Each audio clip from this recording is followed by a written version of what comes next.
Hello class. I'm going to do this lesson in two videos, one for the grammar and writing and the second one for the Scarlet Letter. So this one will be the grammar and writing. If you've looked at schoolworks, then you've already seen your homework assignments. And in the grammar book, it's just review. This is the composition chapter. And so we're just reviewing the things that we've already been talking about. So let me quickly look at that with you, and then I want you to read it much more carefully on your own and do the exercises. So if you'll get out your grammar book, and let's start looking at, I'm looking over here at my plans to kind of keep me on track here. Let's start at looking at page 367. So I'm opening my book to that. All right, so this section is about writing your draft, and you'll see that it talks about how to write paragraphs. And this is all things that we've covered last semester. We specifically looked at it at the beginning of the semester, but then you practiced it all during the semester in all of the essays that you wrote. So you see the importance of having a topic sentence in each paragraph, supporting sentences following it, and then the concluding sentence. And it has a couple of exercises for you to do. On page 369, it shows you different types of paragraphs that you might be using. For the research paper that we're going to be working on this for this next until the end of February, you're pretty much going to be working with facts, examples, statistics, reasons, and maybe some comparison contrast. But because this is a research paper, it's going to be informative, and there's not going to be personal stories, incidents, anecdotes, or any sensory details. I don't think you're going to be using that in your papers. You'll see that it talks about how to organize your paragraphs on page 370. And we talked about this is when we were in class a couple weeks ago. We talked about this as also ways to think about how to organize your paper. If you're going to organize chronologically, spatially, as in how they physically fit together, and then order of importance from the highest to the least, or from the least to the highest order. So those are all choices you'll be making as you're working on your paper, and you'll see there's some more exercises. Then on page 372, it talks about coming to a conclusion. So we've been talking about that all last semester, so this is just a review. You'll see on page 373, it talks about thesis statements. That part we've already talked about. Revising, that you're going to have more than one draft. You'll have a couple of drafts of your paper, and that the revision and editing work together. Editing's making it look better, and revision is making it sound better. So, and then we're going to look over on, keep working through that. There's your revision stuff and the exercises there. Proofreading, that's your edit. I call that editing. And you'll see that talk about how to get it ready to print and turn in. If you'll look on page 382, you'll see it begins talking about writing strategies, and I believe that is where we're stopping. Yeah, that's where we're stopping for now. So before class, you need to have read through page 382, done the little exercises in there. Hopefully that will be refreshing you as we head into the preparation part of writing our research paper. And that's it for the grammar book. So it's just reading, reviewing, and doing the little exercises that are in between. And as I mentioned already, let me say it again, your homework already is on Schoolworks. And I don't think I sent it in an email, but if you cannot get on Schoolworks, you probably need to contact me so that I can send you a copy of your homework. All right, so that's it for the grammar book. Now, for MLA, that's the format we're using to write the research paper. And we've already been using MLA in the class as how to set up the margins of your paper and double spacing, and staying within certain fonts and certain size of the font. So that we've already been doing MLA. The addition that we're adding for this research paper is the heading, which you should have practiced already, and you would have brought that to class with you last Thursday, but we ended up canceling. So you will bring it with you this Thursday so I can take a look at it. So it's just a mock heading. It's not your real paper, but you definitely want to have your page number and your name up on the right and the page number, and then on the left, your name, date, my name, when the paper's due, and then I wanted you to go ahead and start. You know, you can just put blah, blah, blah, but I wanted you to start because I wanted to see a title, a double space, five space indentation in the beginning of your first paragraph. Everything in MLA is double spaced, everything, and there's nothing more than a double space. No triple spaces or quadruple spaces. It's all the double space. So if you have not learned how to set up spacing in Word, that's something you need to do. It's going to be on your icons up at the top of the page. And if you don't have your page set up that way, just ask a question in the question area of Word as to how to change the spacing on your paper. So if you'll change it to double space, then you don't have to think about it anymore. The Word program will do it for you. All right. One other thing I see in my plans I want to mention is I want everything turned in when you turn in your research paper. I want to see your planning work. I'm going to ask you to turn in all your note cards, your outline, your thesis as you work through your thesis, all your drafts. You're going to turn everything in when you turn in your final copy. So keep it all, and you need to keep it all in one place. I suggest a pocket folder and then maybe an envelope, one of those big brown envelopes to keep your note cards in so they don't get away from you. But keep everything together in that one folder, and that way you'll be able to work on it at any time just by pulling out that folder. You'll have everything that you need. So I did want to mention that. You definitely have to have a paper trail, and you will get points off if you don't turn in all of those things together when we turn in the final copy at the end of February. Okay, the next thing that your substitute was going to talk to you about is how to work on your note cards. Now, some of you have probably already done note cards. If you've not done them before, they're not hard. There's just one thing I'm asking you to do with this being a research paper. You have to keep a record of where you're getting the information that you're using in your paper. So the way I suggest you do it is you need a series of note cards, and they don't have to look like these. These are some I just had left. So doesn't matter what your note cards look like. It can be bigger. They can be just white or another color, lined or unlined. It's totally up to your preference. And then if you prefer not to use note cards and you're proficient with the computer, a lot of students, I think, especially as they head into college, begin using PowerPoint as their note cards. And they set up a PowerPoint presentation and they just type their notes in on that. And when they're ready to write their paper, they print it out so that there are 6 slides on each piece of paper, and then they can cut them apart if they need to.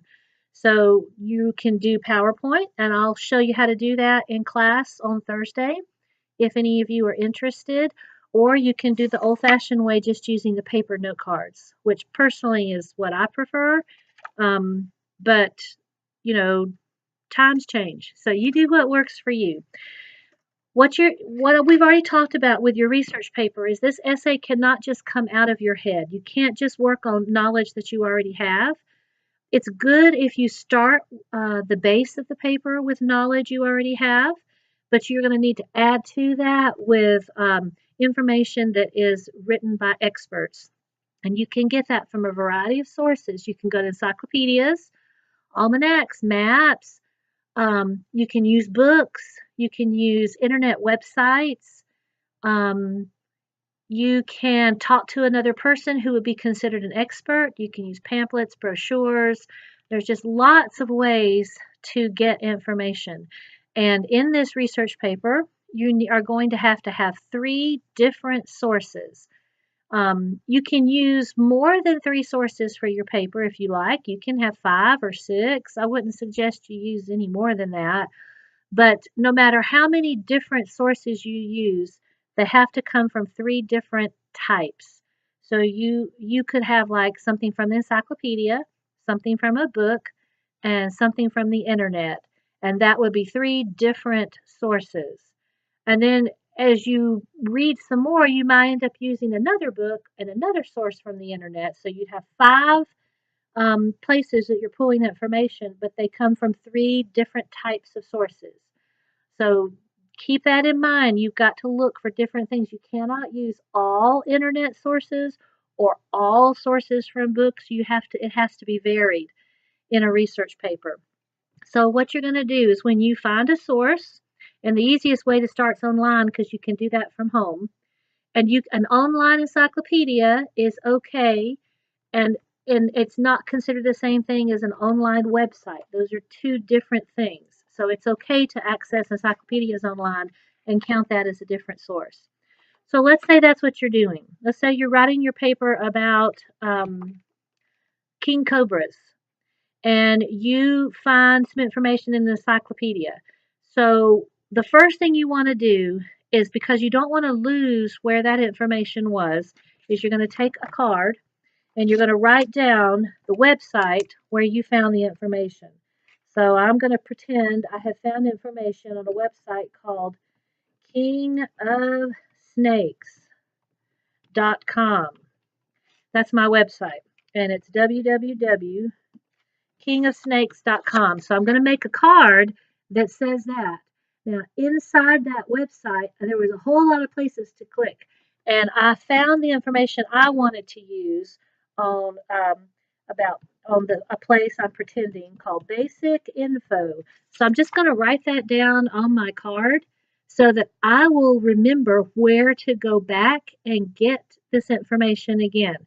And because this is the first place I'm looking and it's the first card I'm making, I'm going to label this card number 1. And now this is my reference card, and it's not in correct format. I'm going to talk to you later about how to do that, but I've got the information down, so if I want to go back later and find it, I can. And I've numbered it 1. This is my number 1 source. Now I'm done with this card. This is just my reference card. Now, as I'm at the website and I'm looking at it, I'm going to take some notes. First of all, you cannot copy word from any other source because that's what we call plagiarism. And plagiarism is illegal. It is stealing intellectual material and putting your name on it. So you have to reword whatever it is that you're writing. You can't copy it word for word.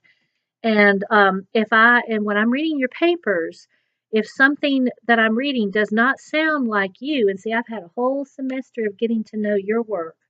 So if something doesn't sound like your work, I will put in a phrase in Google, and if it's copied, it'll pop up on the links as to what the article is, and I'll go and check.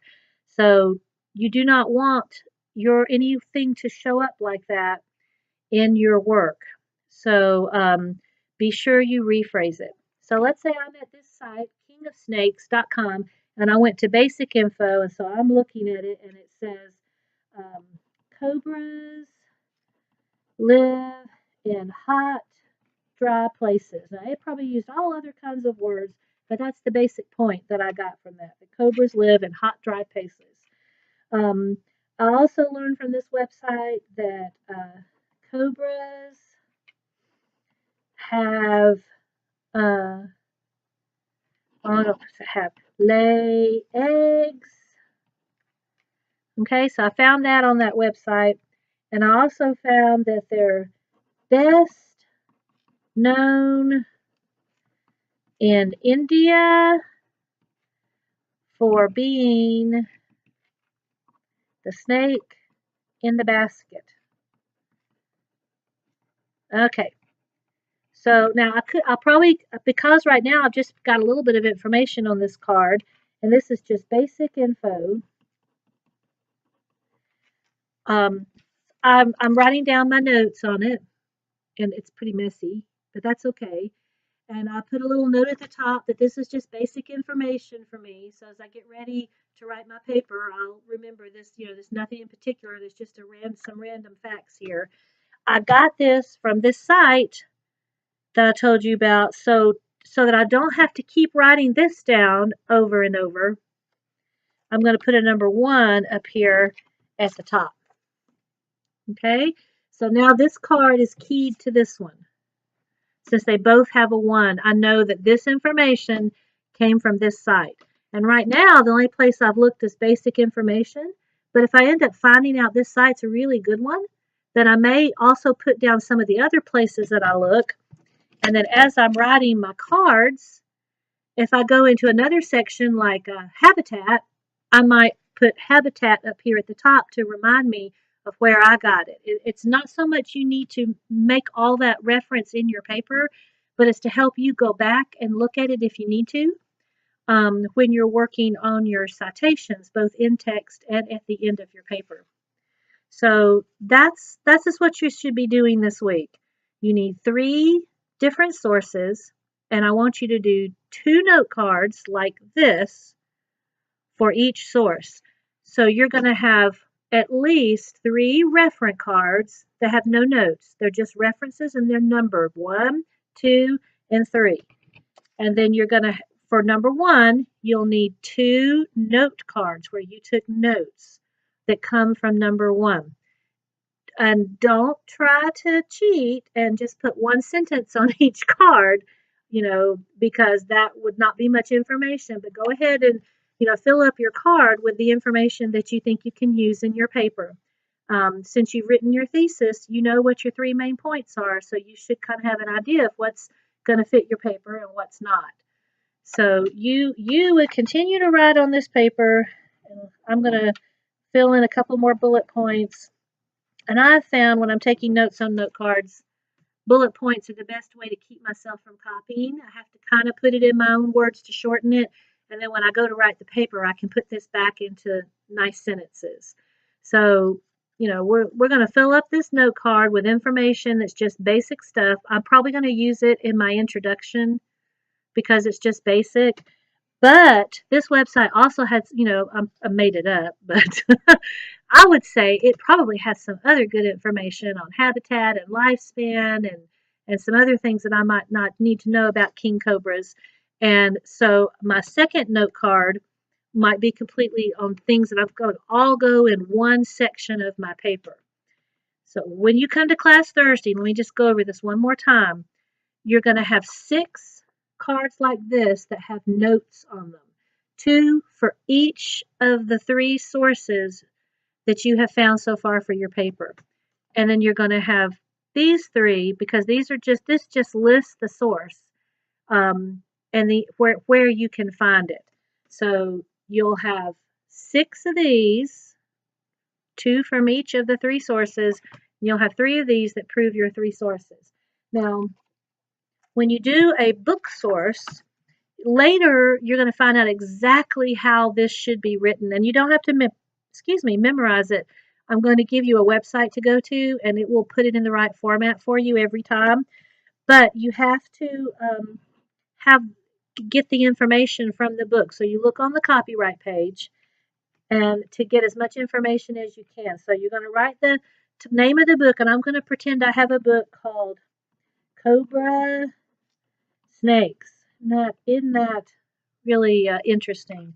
And it was by Steve Smith. Okay, so that's the author. And I found out it was published in 2012 and by a company called Jones Publishing. How about that? And that company was in Hiram, Georgia. Who knew that there was a publishing company in Hiram, Georgia? So I've got all this information. And this is my number 2 source because it's a book I'm using. And then I've got the name of the book, the author, when it was published, the company, and where that was. And this is probably going to be everything I need to put that into the correct format on my works cited page at the end of the paper. And then as I take notes from this book, remember this is my second source, so I put a 2 up here at the top because that tells me this card goes with this book, and I don't have to write all that stuff again. I just have to put the number 2. Now, when you're working with a book, you've got to put the page number. With internet, usually everything kind of shows up on one page, and occasionally it might be a page 2, but most of the time it just shows up on the one page and you just scroll down. But in a book, you turn pages. So I have to write page numbers down when I'm taking notes from a book. So I'm going to pretend that I'm using information that I found on pages 12 and 13. So I'm just going to write that up here at the top, page 12 and 13. And then I'm going to start writing down the facts that I learned. And so what I was reading about here was the life cycle of the cobra. So I'm going to write life cycle up here at the top. That's just my note to remind me that's what I was writing about. And so I start taking my notes, and I'm just going to bullet point it so I'm not tempted to copy anything. I want to do as little writing as possible on my note cards and save the formatting of sentences and that kind of stuff for when I'm writing the paper. So there's all of my notes that I took from my second source, which is Cobra Snakes. And I was looking at pages 12 and 13, and it was about life cycles.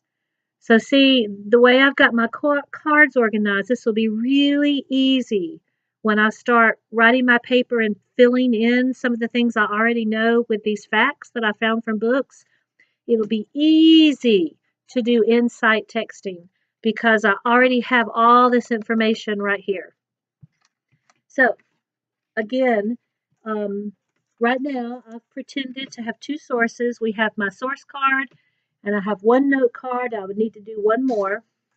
Then I have a second source card, and I did 1 note card. I need to do 1 more. And then by Thursday, you need a 3rd source card and 2 note cards where you've taken notes. So I hope that that's clear to you. I'm not going to try to talk about how to do insight texting or works cited here on camera. That will be easier when we talk in class on Thursday. But I'm using that terminology, and hopefully you're looking at Purdue OWL at their MLA format, and you're kind of seeing some of the stuff. And I think I gave you a handout last week that has some of that information. But I don't want you to worry or get stressed about it because in-text citing is super easy. And the works cited page, I'm going to give you, like I said, I'm going to give you a source to go to that puts it all in the right format. All you have to do is just know the basic information that we're talking about on these source cards. You know that, and then the website will put it in the right format for your works cited page, which comes at the end of the paper. So hopefully that is good, and you are on your way to getting your sources together. And if you have questions, you can email or text me before Thursday. And that's going to be the end of this video on the grammar part. And I'm going to send a second video that's just about Scarlet Letter. So be watching for that. They will probably post pretty close to each other. So goodbye for now, and I will see you in the next video. And then if you're watching this one second, then I'll see you on Thursday.